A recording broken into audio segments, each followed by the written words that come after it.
Welcome to Smart Stock Watch, your go-to channel for in-depth financial analysis. Today is May 6th, 2025, and we're diving into Matson's first quarter earnings report for 2025. Joining us is John, our senior analyst from Smart Stock Watch. John, thanks for being here. Thank you for having me. Matson, a leading U.S. carrier in the Pacific, has just released its Q1 2025 earnings report, and there's a lot to unpack, from their revenue growth to strategic outlooks. Revenue and profitability overview. Let's start with the top line.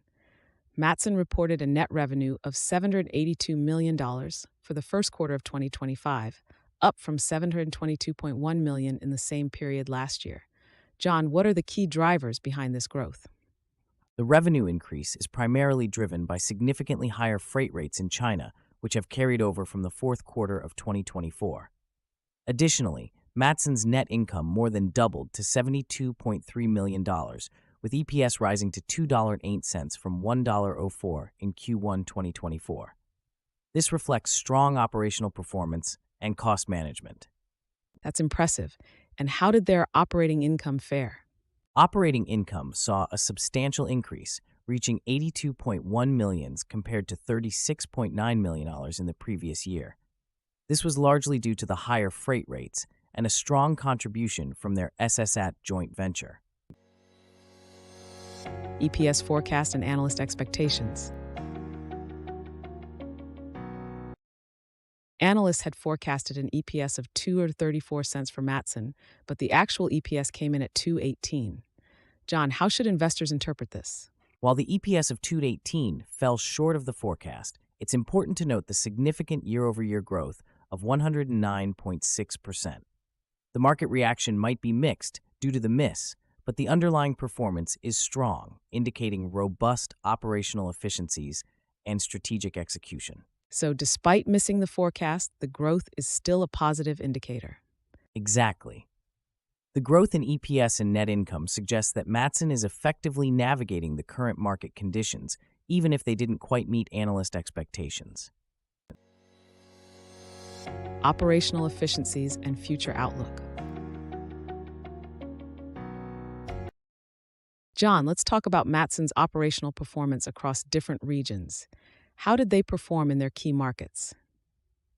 Matson saw a 3.2% increase in container volume in Hawaii, largely due to a competitor's vessel being dry docked. In Alaska, volume increased by 4.8%, driven by higher northbound shipments. However, Guam experienced a 14.3% decline in volume, primarily due to reduced demand in retail and food segments. And what about their outlook for the rest of the year? Matson expects challenges ahead, particularly in the Trans-Pacific market, where they anticipate lower container volumes and freight rates due to global trade uncertainties. However, they remain confident in their long-term prospects, thanks to their diversified business model and strong balance sheet. Liquidity, cash flows, and capital allocation.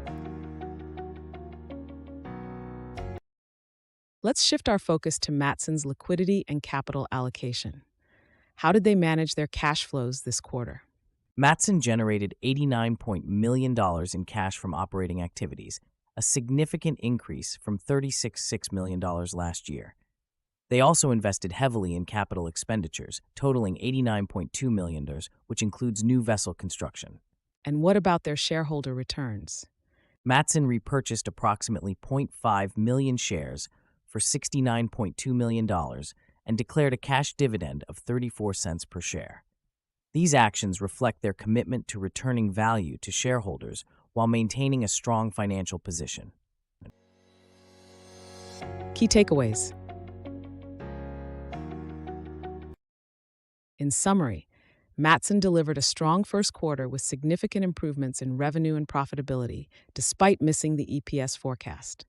Their strategic focus on operational efficiencies and shareholder returns remains evident. John, any final thoughts? Matson's performance this quarter highlights their resilience and ability to adapt to market challenges. While there are uncertainties ahead, their diversified operations and strong balance sheet position them well for the future. Thank you, John, for your insights. And thank you to our viewers for tuning in. If you found this analysis helpful, please like, share, and subscribe to Smart Stock Watch. We'd love to hear your thoughts on Matson's performance in the comments below. Until next time.